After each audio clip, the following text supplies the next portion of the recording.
Sejam muito bem-vindos e bem-vindas à nossa segunda aula sobre o processo criativo do Washington Oliveto. A publicidade é, sem sombra de dúvidas, a principal ferramenta para você mudar completamente os resultados da sua empresa de uma forma mais rápida. Porque você pode mudar uma empresa de patamar de ao menos 4 formas. Você pode primeiro lançar um produto novo que explode e vira um grande sucesso. Por exemplo, o iPhone, que multiplicou muitas vezes o faturamento da Apple. Você pode ampliar sua operação. Por exemplo, a Vale do Rio Doce pode inaugurar a sua maior mina. A Petrobras pode botar em operação novas plataformas. A Gerdau pode construir uma nova fábrica de aço. Ou, em terceiro, você pode assinar novos contratos. Por exemplo, a Brasil Foods pode fechar um novo contrato para exportar frango do Brasil para a Rússia e aumentar o uso da capacidade nas fábricas que ela já possui. Ou, em quarto lugar, você pode melhorar a sua rede de distribuição. Por exemplo, a Arezzo pode conseguir 50 novos franqueados e expandir sua rede de loja de sapatos para vender mais. Enfim, deve ter outras formas de aumentar as vendas que eu não consegui imaginar aqui. Mas qual é o problema com todas essas que eu acabei de listar? O problema é que expandir as suas vendas dessas 4 formas podem demorar muito. Então, entre fazer estudos geológicos, comprar uma área, conseguir licenças governamentais, construir uma mina, a Vale pode acabar despendendo aqui 10 anos. Eu só conheço um jeito de fazer a empresa aumentar muito as suas vendas quase que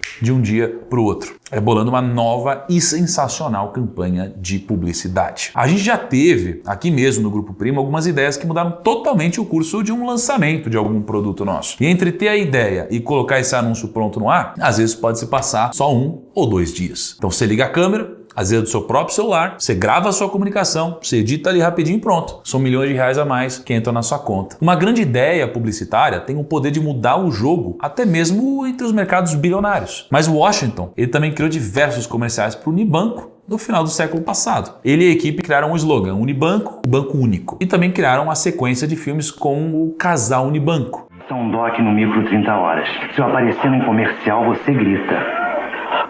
Unibanco and Microsoft are working together. Essas campanhas, elas fizeram tanto sucesso que o Unibanco chegou a ter um número maior de correntistas que o Itaú. É isso aí, em 2008, o Itaú comprou o Unibanco para se tornar o maior banco brasileiro. Mas uma década antes, quem tinha mais correntistas era o Unibanco. Tudo isso graças também a propagandas muito bem pensadas feitas pela W Brasil, a agência do Washington Oliveto. Eu poderia citar muitos outros exemplos aqui, mas quando tinha conta dessas empresas, o Washington multiplicou as vendas da Bombril, da Folha de São Paulo, Cofap, Vulcabras, Valizer e tantos outros clientes. Publicidade bem feita pode sim mudar o jogo da sua empresa. Agora, o Washington acha que publicidade não é só resultado. Lógico que o resultado é o que mais importa ali, mas isso tem que ser feito de uma maneira inteligente, porque a publicidade já é, por si só, uma comunicação intrusiva. A pessoa está assistindo um filme, um jogo de futebol, a novela ou um programa qualquer e de repente, pum, ela foi interrompida pela publicidade. Então é natural que se dependesse só dela, essa pessoa não estaria vendo publicidade. E é por isso que o Washington sempre diz que se a publicidade vai intrometer, né, você vai se intrometer ali no meio do conteúdo, ela tem a obrigação de ser, no mínimo, inteligente, engraçada e bem educada. E num passado não muito distante, o filé mignon da mídia eram os intervalos do Fantástico na Rede Globo. Os maiores publicitários brasileiros, eles escolhiam esse programa para estrear os seus comerciais mais ambiciosos. Muitas vezes o filme tinha 3 minutos de duração e ocupava todo o intervalo comercial do Fantástico. O Washington conta que nesse tempo tinha tanta publicidade bem feita que as pessoas deixavam para levantar para ir no banheiro ou pegar algo para comer durante o programa e não durante os intervalos. Na aula de hoje, o Washington vai mostrar diversos exemplos de publicidade que deram muito resultado, mas que ao mesmo tempo são artísticas, são uma obra de arte. São peças engraçadas, bem sacadas e inteligentes, que cativam as pessoas, que tocam no coração delas, que criam conexões entre a marca e os seus clientes. E que por isso mesmo são peças de publicidade difíceis de esquecer. Então, já o Washington vai te apresentar essa lista de campanhas geniais que estão entre as preferidas dele em todos os tempos. Mas antes da aula, eu preciso te dar alguns avisos rápidos. O primeiro é que você vai ganhar alguns presentes se você entrar no nosso grupo de WhatsApp dos alunos da Aula Magna. Lá, a gente vai te mandar um resumo em PDF das 3 aulas dessa semana. Você vai poder consultar o conteúdo de toda a aula magna quando você quiser. Lá no WhatsApp, a gente também vai te mandar um link para você se inscrever no MBA do Washington Oliveto com até R$8.000 de desconto. E por último, lá a gente vai anunciar quem vão ser as 3 pessoas que vão ganhar uma bolsa de estudos integral para cursar o nosso MBA de graça. Então é exatamente isso. Ao longo dessa semana, semana, a gente vai distribuir 3 bolsas de estudo integrais e você pode ser um dos ganhadores. Hoje vai ganhar uma das bolsas quem escrever aqui no campo de comentários o melhor texto com a hashtag Publicidade é Arte, defendendo a criação de campanhas que vendam muito, mas que ao mesmo tempo cativem, divirtam ou emocionem os seus clientes. Um exemplo de comentário é esse, ó. Publicidade é arte. A publicidade sempre vai ser o intruso no meio do conteúdo que você decidiu consumir. Por isso, a publicidade tem que ser como aquele cara que entra de penetra numa festa, mas que fica amigo de todo mundo por ser uma das pessoas mais interessantes do local. Então, fazendo algo tão simples quanto deixar um comentário como esse, você já tem a chance de ganhar uma bolsa integral para o MBA do Washington Oliveto. Então, deixe seu comentário aqui agora mesmo e esses eram os anúncios. Com vocês, a segunda aula com Washington Oliveto.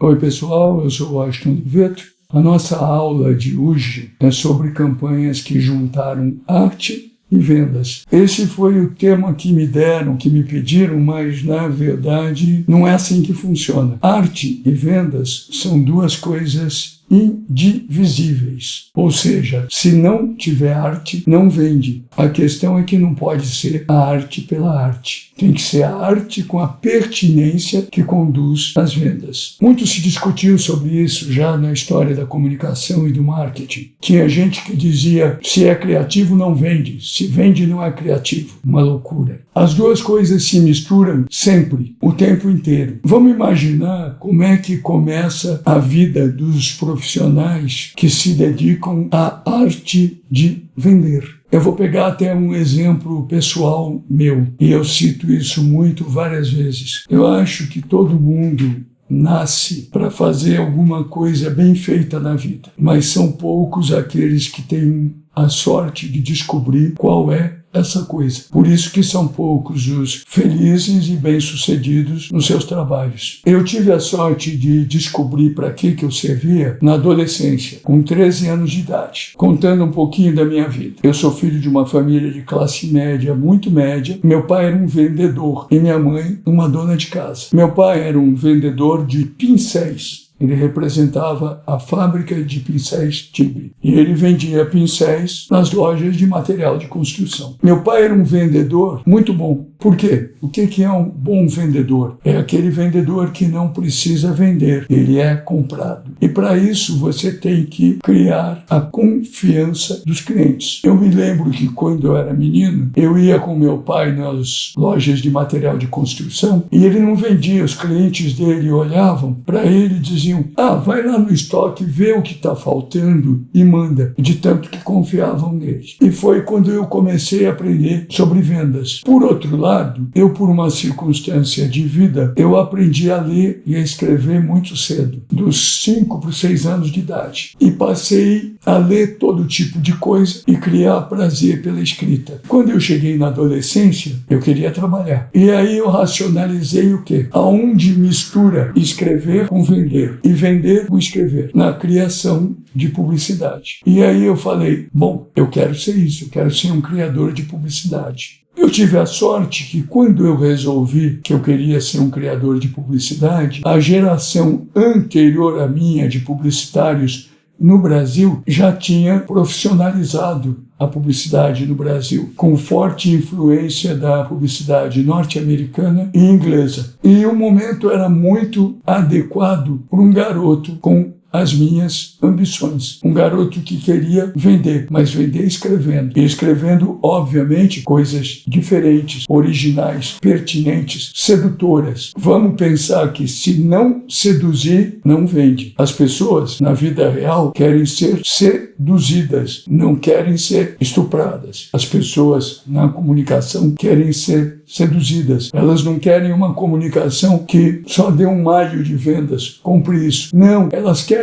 quase que sem perceber que elas gostariam de comprar um produto. Uma coisa para vocês pensarem. Por que todos nós, uma vez ou outra, vamos a um supermercado e olhamos um produto que é igualzinho ao seu concorrente e estão os dois lá. E você diz subconscientemente, eu vou levar esse aqui porque é mais simpático, ou eu gostei mais. O que é isso? É que esse produto deixou no teu subconsciente, através da comunicação, uma imagem boa, uma imagem favorável, sedutora, encantadora. E é isso que nós devemos buscar. Isso valeu antes de eu começar na publicidade, valeu quando eu comecei e vale nos dias de hoje. Isso valeu no mundo totalmente analógico, naquilo que eu brinco e chamo de na idade do layout lascado, e vale no mundo digital de hoje. Essa necessidade de seduzir, ela é fundamental. E para isso, no dia de hoje, particularmente, vocês têm que pensar o seguinte: hoje as mídias são muito mais abrangentes, existem muito mais alternativas de mídia. Então, para fazer uma boa comunicação, uma comunicação realmente pertinente, fascinante, você precisa ter uma ideia central que seja única e que possa ser adaptada e ganhar a característica de cada um dos veículos de comunicação.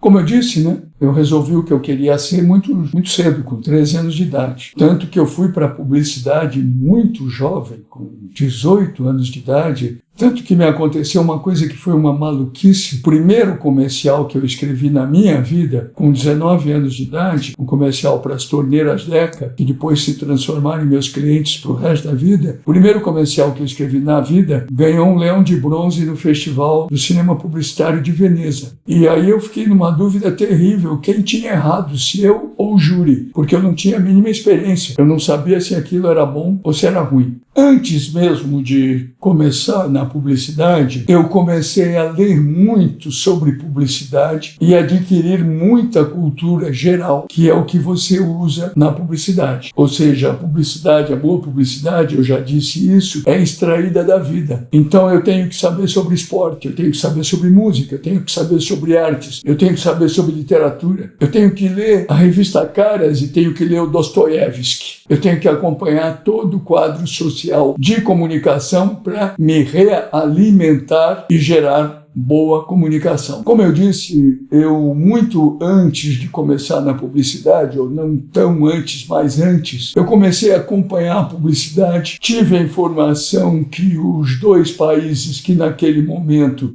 faziam a melhor publicidade eram os Estados Unidos e a Inglaterra. Principalmente naquela época, os Estados Unidos. E eu comecei a acompanhar muito a publicidade norte-americana. O primeiro anúncio que me chamou muito a atenção na vida não foi um anúncio de produto, porque a publicidade ela pode vender produtos, mas ela também pode vender conceitos, ideias, hábitos, e ela só consegue fazer isso se ela for talentosa e extremamente humana. Vamos pensar que muita coisa muda na vida, mas uma coisa não muda jamais. O que é? Aquilo que mais fascina um ser humano foi, é e será um outro ser humano. Então a gente tem que fazer coisas fascinantes para seres humanos. O primeiro anúncio norte-americano que me chamou a atenção, eu vou mostrar daqui a pouquinho. Mas antes, no Brasil já existiam algumas coisas que me chamavam a atenção. Por exemplo, a campanha de um tecido chamado Nycron, que não amarrotava. E o comercial para a época era muito inteligente, porque eram pessoas sentando e levantando, sentando, levantando, sentando, levantando, e o tema era Nycron. Você senta, levanta, senta, levanta, senta, levanta e não amarrota. E eram pessoas em situações de trabalho. O primeiro anúncio norte-americano que me chamou a atenção não era de um produto, era de uma causa social. E o anúncio foi criado por um brilhante diretor de arte da DDB, que era a melhor agência norte-americana na época, chamada Bert Steinhaus. Quando eu vi esse anúncio, eu não conhecia o Bert Steinhaus, que passou a ser meu amigo anos depois. E esse anúncio era para uma causa social. Aconteceu o seguinte: o Bert Steinhaus, que morava em Nova York, trabalhava na DDB Nova York, que tinha sede na Madison Avenue, e era um dos profissionais daquela famosa geração Mad Men, ficou preocupado com um problema que estava acontecendo na cidade de Nova York e não estava se tomando uma atitude séria e drástica. Cidade de Nova York, por ser uma cidade, já na época, muito próspera, com muito alimento, o que gerava muito lixo, tinha uma quantidade de ratos muito grandes. Todo dia aparecia ratos e mais ratos em Nova York. As estatísticas em Nova York diziam que Nova York tinha, no mínimo, uma média de 7 ratos ou 9 ratos por habitante. Aquilo era muito sério. E o Bert Steinhausen ouvia falar disso, via pesquisas, mas não via uma atuação forte dos órgãos governamentais, particularmente da prefeitura de Nova York. E aí ele resolveu fazer um anúncio. Ele foi nos veículos de comunicação explicando a importância da causa social, convenceu aos jornais mais importantes como o New York Times que dessem um espaço gratuitamente para ele, porque era uma causa social, e ele fez um anúncio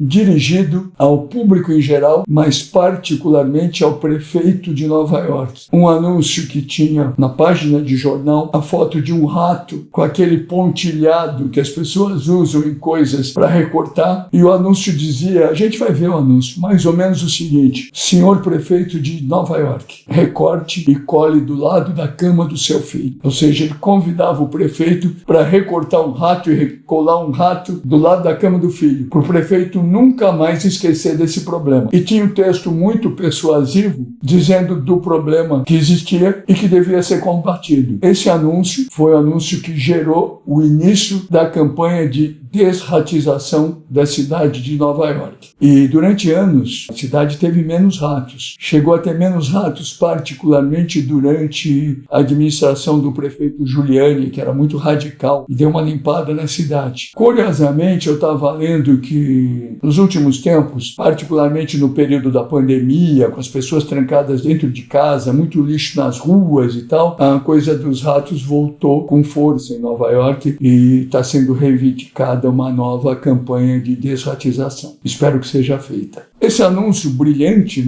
que vocês viram, ele gerou outras peças muito boas de comunicação publicitária para causas. Eu não tenho o anúncio aqui, mas vou contar uma história para vocês. Ainda antes de eu começar em publicidade, mas já me informando sobre a publicidade norte-americana, um anúncio muito influenciado por esse dos ratos, feito tempos depois nessa coisa de publicidade institucional, publicidade social, me chamou muito a atenção e não me deixou dúvida que eu queria na minha vida algumas vezes fazer coisas como aquela. E vinha fazer na minha vida profissional muitas campanhas de cunho social. Assim como eu nunca aceitei fazer campanha de governo nem de candidatos políticos, só trabalhei para iniciativa privada, eu fiz muitas campanhas para os menores abandonados, fiz a campanha Respeite a Vida da Segurança no Trânsito.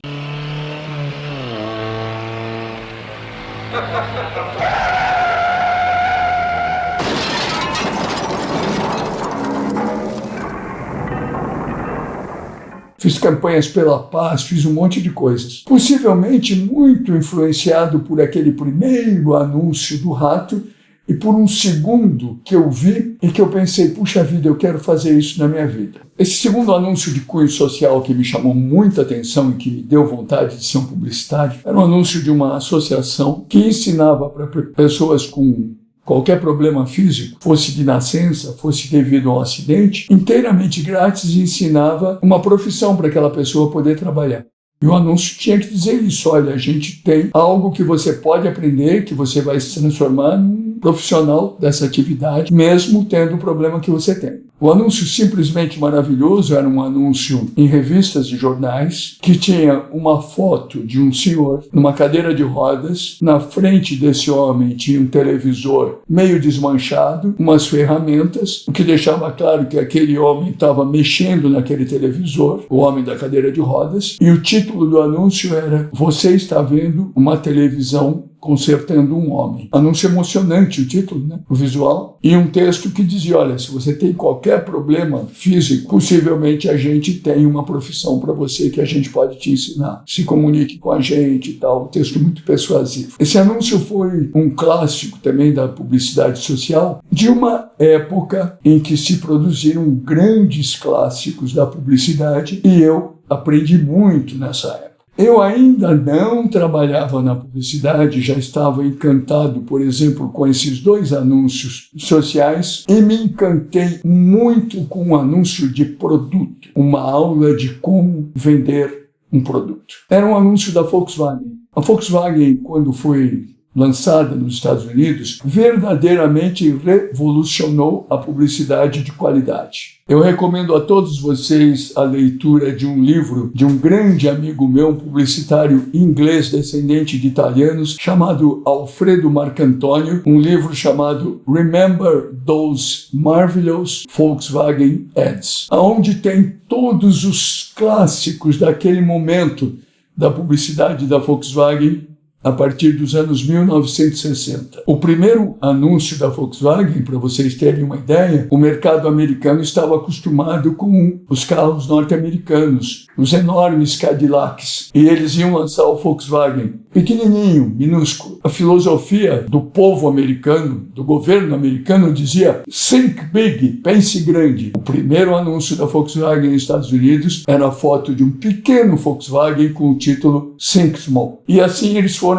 revolucionando a publicidade de automóveis. O primeiro anúncio que me chamou a atenção naquela época, eu não tinha começado ainda na publicidade também, era o anúncio dessa época da Volkswagen, escrito por um redator que depois virou meu amigo, chamado John Noble, que é esse anúncio que nós vamos ver aqui agora. Esse anúncio que nós estamos vendo, pode manter ele em foco, o título diz: era a única coisa que a gente podia fazer depois que a mula morreu. E mostra um casal de camponeses que comprou um Volkswagen. Vocês estão vendo no visual o casal e o Volkswagen. Esse anúncio, certamente, ele nasceu as duas coisas juntos. Nem o título, nem o visual nasceram antes. Alguém pensou, vamos fazer um anúncio que tem um casal que comprou um Volkswagen, dizendo que comprou porque a mula morreu. E o texto desse anúncio ele é muito persuasivo, porque ele faz comparações entre a mula e o Volkswagen, dizendo que a mula levava eles para todo lugar, e o Volkswagen também leva, que a mula comia pouco, e o Volkswagen gasta pouca gasolina, que a mula era muito companheira, o Volkswagen era muito companheiro também, mas que o Volkswagen, inclusive, tinha umas vantagens sobre a mula, porque ele não bebia água, e além de tudo ele não morria, ele tinha um grande valor de revenda. Esse é o texto desse anúncio que vocês acabaram de ver. Pode voltar comigo. Uma pequena obra-prima, eu recomendo de novo aquele livro do Alfredo Marcantonio, Remember Those Marvelous Volkswagen Ads, que tem tudo isso. A partir disso eu comecei a trabalhar em publicidade pensando em fazer coisas assim. Tive a sorte de fazer, por exemplo, aquele meu primeiro comercial que ganhou um leão de bronze em Veneza e que eu nem vou mostrar aqui, porque ao invés disso eu vou mostrar o meu comercial favorito. É até maluco eu dizer que é o meu comercial favorito, porque eu tenho muitos comerciais favoritos,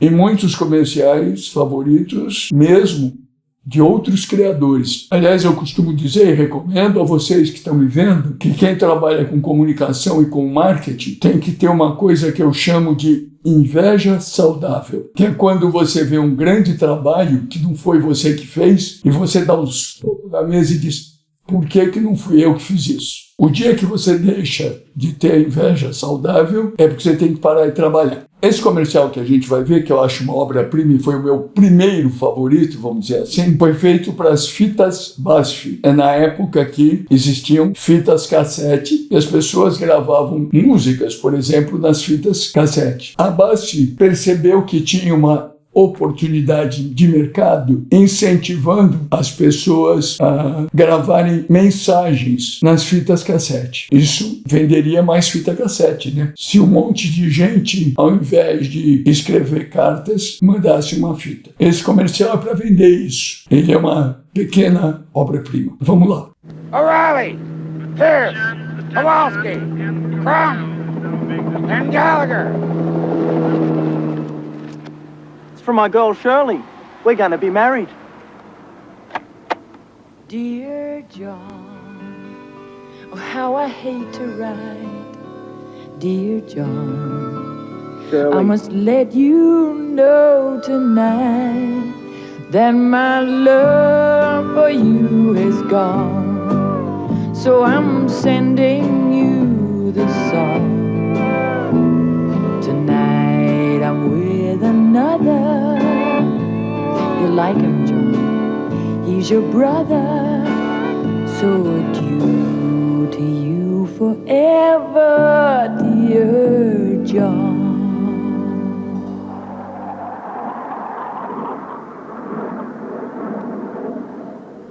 Play it again, John. Bom, vocês veem como esse comercial cumpre a ambição tecnológica dele, de incentivar as pessoas a mandarem fitas gravadas ao invés de cartas. Vocês veem que os soldados todos recebem cartas. O único que recebe uma fita é o Dear John. O John. Quando ele recebe, ele fica super orgulhoso. Quando começa a música, ele fica mais orgulhoso ainda porque ela começa cantando, é a namorada, Dear John, my dear John. E os outros que receberam cartas ficam até um pouquinho frustrados. Até que ela dá notícia que agora ela tem outro, e que o outro é irmão dele. E ele fica decepcionado, e é o tema do comercial, que é até as más notícias ficam melhores numa fita BASF. É a assinatura. Isso durante anos e anos, quando se vendiam fitas, fez um grande sucesso, foi uma peça de comunicação, de marketing fundamental para as fitas BASF. Curiosamente, né, as fitas não existem mais no nosso mundo de hoje. Mas hoje, se a gente for ver, por exemplo, algumas vezes a gravação está substituindo a mensagem escrita no WhatsApp. Vamos ver uma outra obra-prima de outra categoria de produtos.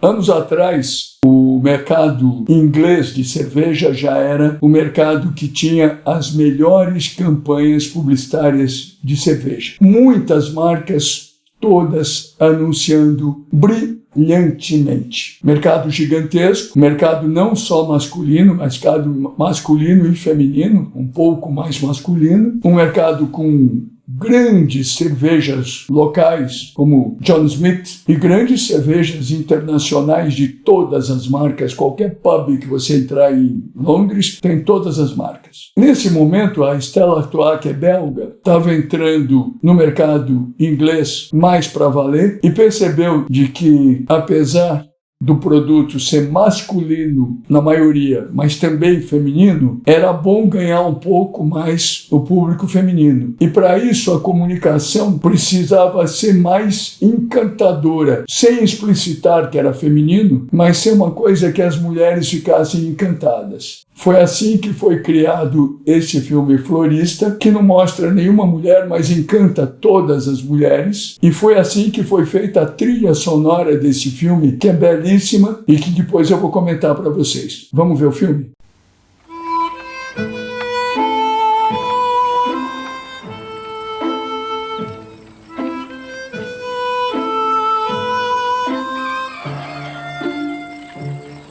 Bonjour. Bonjour. Je pourrais avoir un casse-croûte au jambon, s'il vous plaît? Ouais. Merci.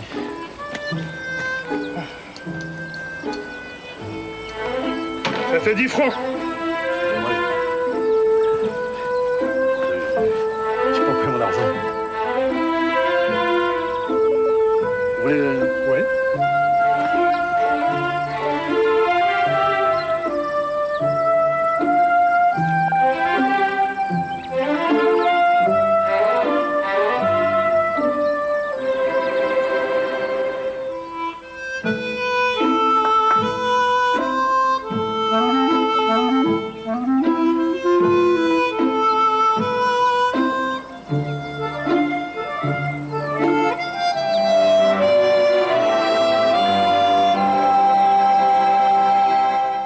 Bom, esse filme extremamente romântico, poético, encantou a todos. E a trilha sonora dele, especialmente composta para ele, foi utilizada a primeira vez nesse filme e acabou ficando durante mais de 20 anos em todos os comerciais da Stella Artois, com diferentes arranjos. Quando a Stella Artois fez filme em ambientes pop, tinha um arranjo pop, em ambientes mais populares, um arranjo mais popular e assim por diante.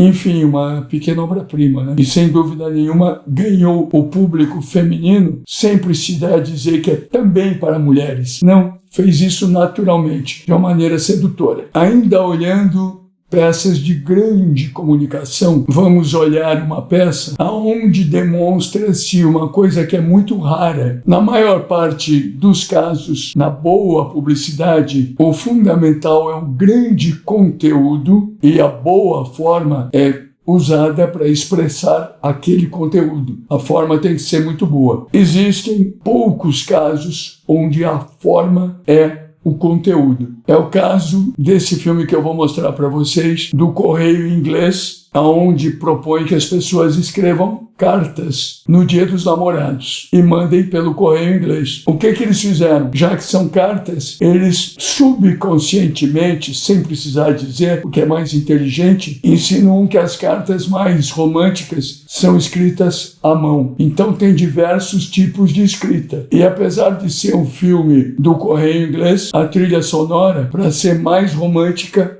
é em italiano. Vamos ver um filme. Amore, baciami, baciami, baciami,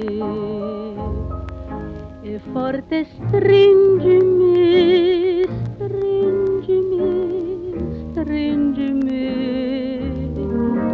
Mi piace star racchiusa in te, nel tuo tevò.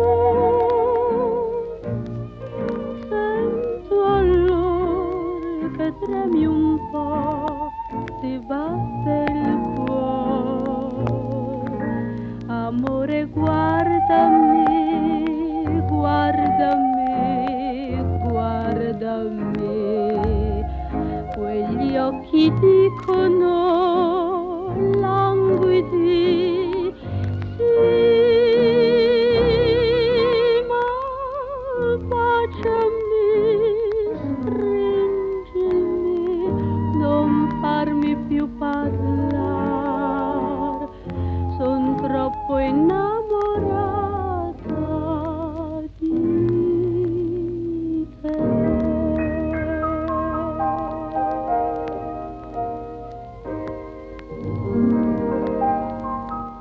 Esse comercial do Royal Mail, incrivelmente simples, na época não existia os recursos de computação gráfica de hoje. Então ele foi feito durante muito tempo em desenho animado. Hoje ele seria feito em uma semana, devido à tecnologia. Uma curiosidade para vocês, esses comerciais estrangeiros que vocês viram até agora têm diferentes secundagens, 1 minuto e 20 ou 1 minuto e 10, 38 segundos, sei lá, porque tanto na Nova Zelândia do Dear John quanto na Inglaterra dos outros comerciais não existia a grade como a da Rede Globo, onde os comerciais tinham que ter 30 segundos exatos, 60 ou 1 minuto ou 2 ou 3. Então os comerciais ingleses, por exemplo, eram feitos no tempo que o comercial tinha que ter, o que deixa bem mais fácil fazer. Vamos conversar agora alguns exemplos brasileiros. O primeiro, inclusive, em 30 segundos. Outra belíssima solução mercadológica criada por um publicitário que foi um dos meus professores na vida, chamado Ercílio Taranjá. Ele estava trabalhando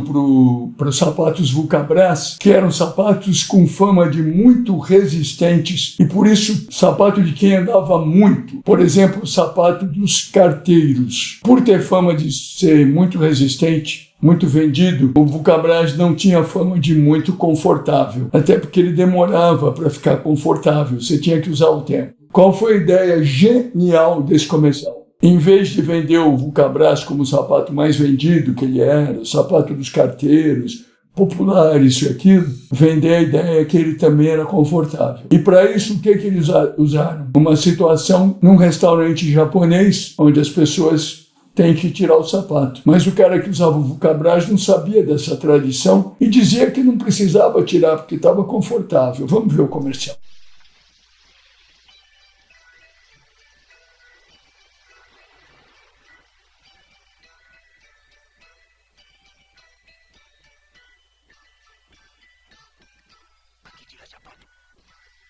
Precisa tirar o sapato, é permeável.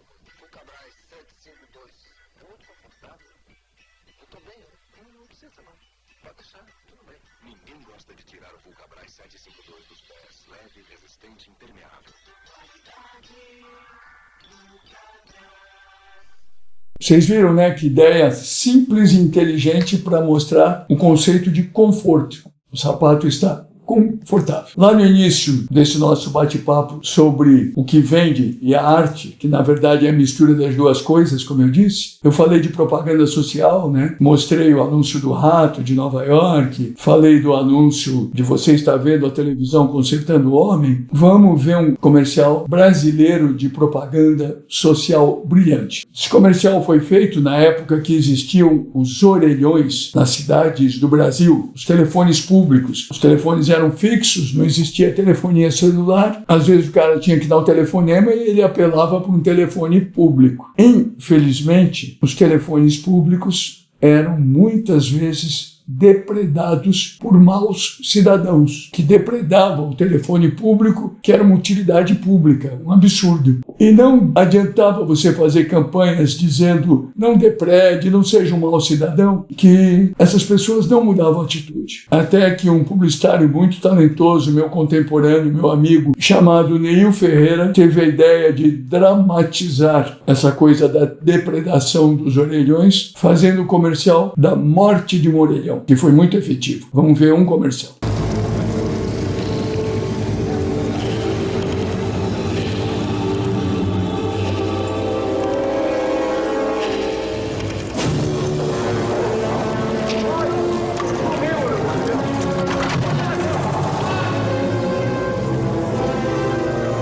Todos os dias, pelo menos 20 orelhões indefesos morrem nas ruas da nossa cidade.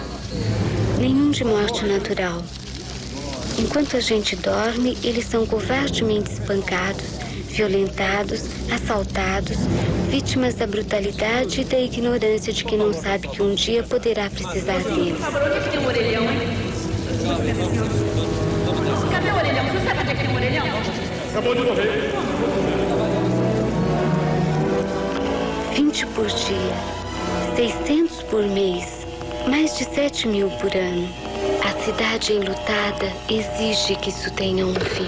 Duas coisas muito importantes sobre o comercial da morte do orelhão. Não sei se vocês notaram, porque é aquela coisa que não é para perceber explicitamente, é para sentir no subconsciente. A locução é feita por uma moça, porque a gente achava que uma locução feminina dramatizaria mais o filme. Eu troquei ideias com isso com o autor, o Neil Ferreira. Outra coisa, a gente descobriu uma coisa muito importante. Quando esse filme foi pro ar, a depredação de orelhões desceu sensivelmente. Quando ele saiu do ar, ela voltou. Ele voltou para o ar, a depredação desceu. Quando ele saiu, ela voltou. Por quê? Porque isso é um processo de educação. E educação você não faz do dia para a noite. Então essa campanha deveria ser uma campanha praticamente permanente de educação para o pessoal não depredar os orelhões. Aprendemos isso com essa coisa de estava no ar, descia, saía do ar, subia. Acontece.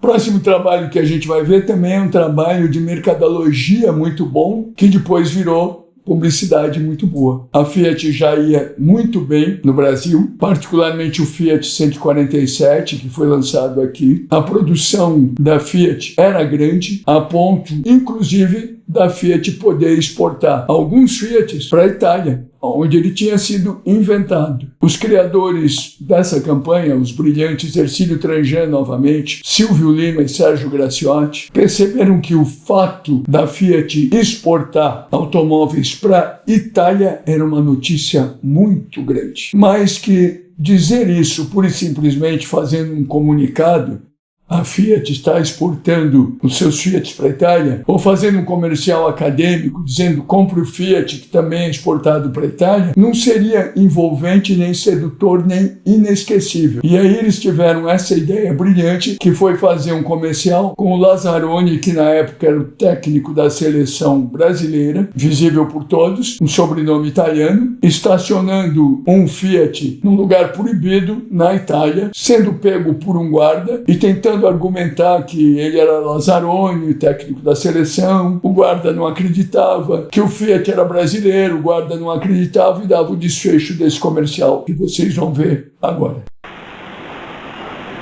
Signore, documenti. Scusami. Lazzaroni? Io sono brasiliano. Lazzaroni brasiliano? Io sono il tecnico della squadra brasiliana. Oh, e adesso mi dirà che anche questa uno è brasiliano. Sì, è fatta in Brasile e esportata in Italia. Lazzaroni brasiliano, tecnico della squadra brasiliana, alla guida di 1-1 brasiliana. Piacere, io sono il Papa.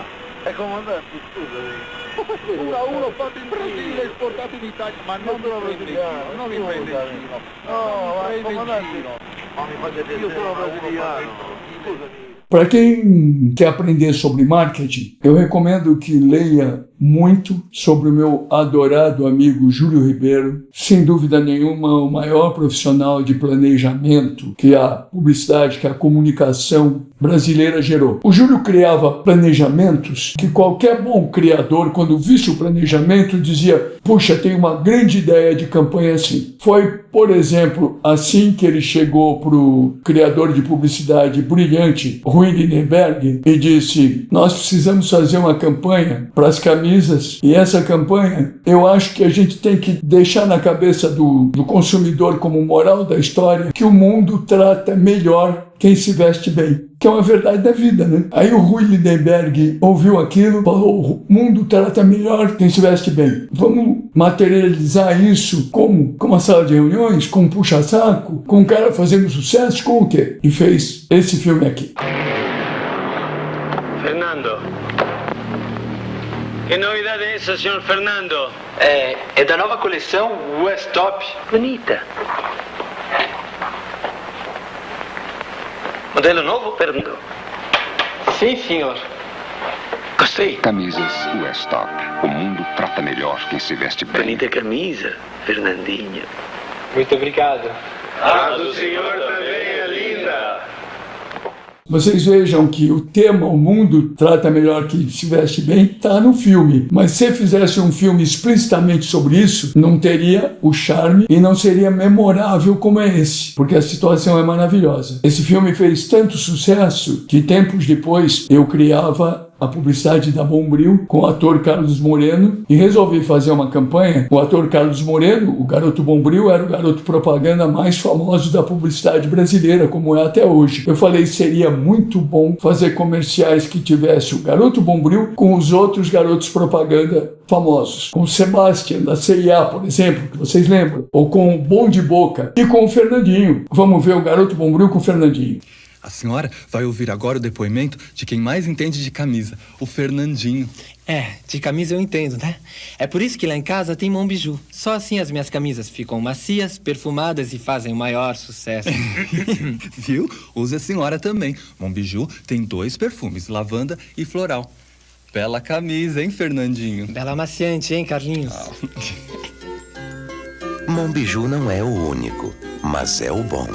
É da Bombril. O que vocês viram nesse comercial, aquilo que eu falei, não sei se na aula anterior, se já falei nessa de novo e vou falar nas próximas. Publicidade tem que cair na cultura popular. Esse é um grande exemplo. Eu falei da capacidade brilhante de planejamento do meu amigo Júlio Ribeiro. Vamos ver um outro fenômeno de trabalho do Júlio, que foi quando ele foi trabalhar para a Brastemp. E ele chegou à conclusão que a Brastemp era uma marca tecnicamente superior às outras. Era um produto melhor que os outros produtos, que as outras lava-louças, que as outras geladeiras e tal. E ele chegou à conclusão que a campanha devia dizer que Brastemp não tinha comparação. Era uma maneira de dizer que os outros não eram tão bons. Mas uma coisa seria dizer: Brastemp não tem comparação, faça o teste, experimente as duas, isso e aquilo. Outra coisa seria você dizer da maneira genial que o criador Ricardo Freire inventou, que foi usar o não tem comparação só como um fecho, mas na verdade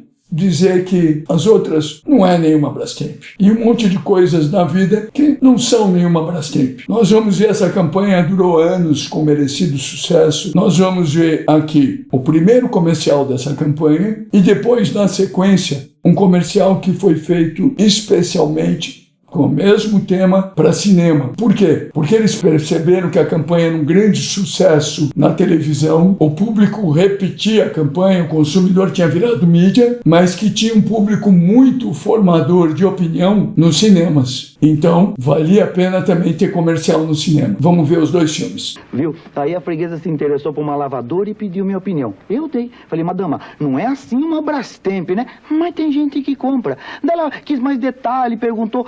Eu tô aqui pra isso, eu dei. Falei, madama, não é assim uma Brastemp, né? Mas tem gente que compra. Ela falou, como assim, coisa e tal? Eu falei, santo Deus, quero dizer que não é assim uma Brastemp, né? Mas tem gente que sai de casa, vem aqui e compra. Eu fui o mais honesto possível. Dinheiro da pessoa. Brastemp, não tem comparação. Ah, você veio, né? Veio ver esse filme. Bom, já entrou, já pagou o ingresso, agora fica. Não, o filme é bom. Não é ruim o filme. O filme é bom. Não é assim nenhum Brastemp, mas... Vai querer o quê também? É bom. É bom. A atriz é boa. O cinema é muito bom. O prédio todo é bom. Com poltrona confortável, pipoca na manteiga, enfim. É entretenimento, né? Vale a pena. A atriz é boa. A atriz segura. A atriz segura. E tem um final também, né? Final na hora que o cara... Bom, o final é daqui a quase 2 horas, mais ou menos. Mas chega, tem um momento que chega o final. Acaba. O final também não é assim, um Brastemp, mas... É um fim. Também é mais agora, um filme na vida da pessoa. Não? Agora que veio, né? Fica aí. Veio já vê, né? Quantos queriam vir, não deu. É tudo na vida é experiência. Deixa assim. Vale a pena. Divirtam-se. Tchau. Brastemp, não tem comparação. Nesse brilhante trabalho da campanha Não É Nenhuma Brastemp, não tem comparação, na verdade... É pura e simplesmente a justificativa técnica, mas não é nenhuma Brastemp. O Ricardo Freire, que criou os comerciais, ele criou um sistema de trabalho muito bom, que foi dar liberdade de improvisação para os atores, coisa que acontece muito fortemente nesse comercial, especialmente feito para cinema. Campanhas como a de Brastemp ficam no ar muitos anos, como o Brastemp ficou mais de 15 anos, por terem uma forte ideia central, que tem capacidade de estar em todas as mídias. Brastemp teve no comercial de televisão, teve no cinema, podia estar na internet, podia estar onde for, com o tema Não É Nenhuma Brastemp. Agora a gente vai ver um último caso também brasileiro, muito, muito interessante, que mistura bom marketing com excelente publicidade. Há muitos anos atrás, a cerveja menos vendida no Brasil era a cerveja Skol, que vendia menos que Brahma, que Antártica, que Kaiser, que uma série de cervejas. Skol foi a primeira cerveja em lata no Brasil e, curiosamente, até tinha gente que dizia que a Skol em lata até que era melhorzinha, porque tinha sido a pioneira, mas a em garrafa não era boa, quando na verdade era exatamente a mesma cerveja. Isso aconteceu durante anos e anos, até que o meu querido amigo Fábio Fernandes, dono de uma agência chamada F-Nasca, juntou sua equipe e avisou, olha, nós vamos trabalhar para a Skol, que é a última colocada. A gente vai ter que fazer uma mágica. Naquele momento, a maior parte das campanhas de cerveja no Brasil não tinham sido muito boas. Tinha tido há séculos atrás uma campanha da cerveja Antártica, protagonizada pelo genial Adoniran Barbosa, com o tema Nós Viemos Aqui para Beber ou para Conversar, que foi um grande sucesso. A Brahma não tinha feito nada especial, até que, de repente, achou uma bela ideia de marketing. O gesto número 1, porque o levantar o dedo é o gesto de pedir a cerveja, e eles atrelaram a número 1, e obtiveram sucesso mercadológico. E até lá era mais ou menos o que tínhamos na comunicação de cerveja brasileira, os comerciais muito parecidos entre si, sempre com praias, mulheres de biquíni, uma música, um jingle, nada de especial. Foi quando a Skol criou a campanha Desce Redondo. O Desce Redondo, primeiro, era um gesto, o redondo, em resposta ao número 1 da Brahma, mas também atrelado ao sabor, ao prazer. Desce Redondo. E a expressão popular, Desce Redondo. O Desce Redondo foi eternizado durante anos e anos em muitos comerciais, que foram desde a Skol, só no comercial de televisão, até a Skol, patrocinadora de eventos como Skol Rock ou Skol Beats, e o tema Desce Redondo coube em todos eles. Eu pedi ao Fábio Fernandes que me mandasse alguns filmes de diferentes momentos do Desce Redondo, desde lá do início até coisas mais próximas do dia de hoje, para vocês terem uma ideia em geral. Vamos ver os filmes de Skol. Se você vai num bar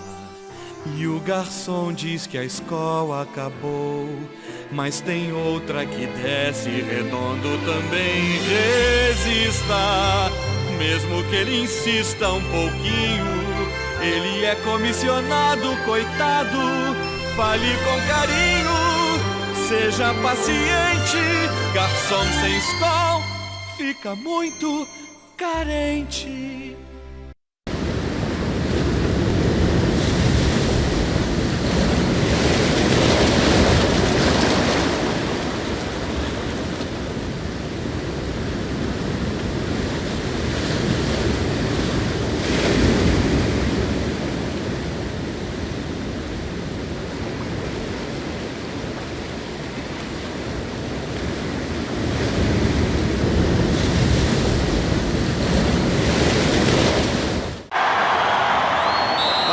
Da Argentina, correu, Pepper, bateu!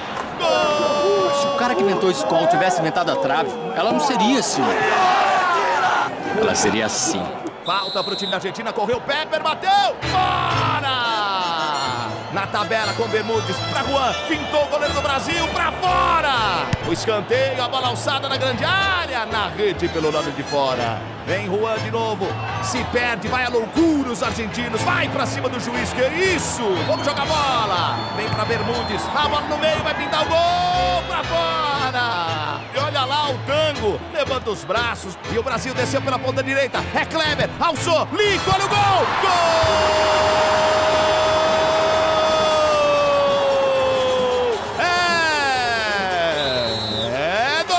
Com o Skol, o Brasil fica redondo. Se beber, não dirige. Olha os argentinos, olha, o argentino chutou a trave. Quantos copos? 1, 2, 3, 4. Redondo, redondo, esconda-se muito mais. Redondo, redondo, redondinho, redondaço, redondo. O Skol Rock 98 chegou, hein? Dia 1º no Millennium, Titãs, Barão Vermelho e 8 bandas inéditas e mais. A incrível arena do rock. Escaldece muito mais! Redondo, redondo, redondo!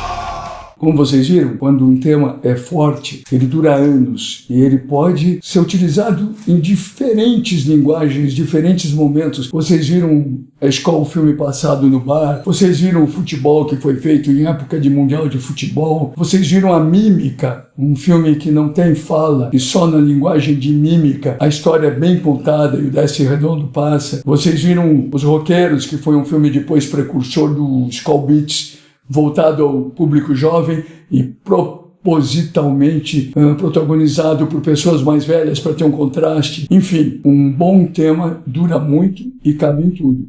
Essa é a consciência que vocês precisam ter sempre ao pensarem em criar publicidade. Se alguém tiver alguma dúvida, eu peço que escreva aqui nos comentários. Eu espero que sejam muitos comentários e algumas dúvidas e espero poder responder pelo menos os melhores deles, prometo. Bom, gente, a aula de hoje está acabando. A aula de hoje é de agora, né? Porque pode ver a qualquer hora.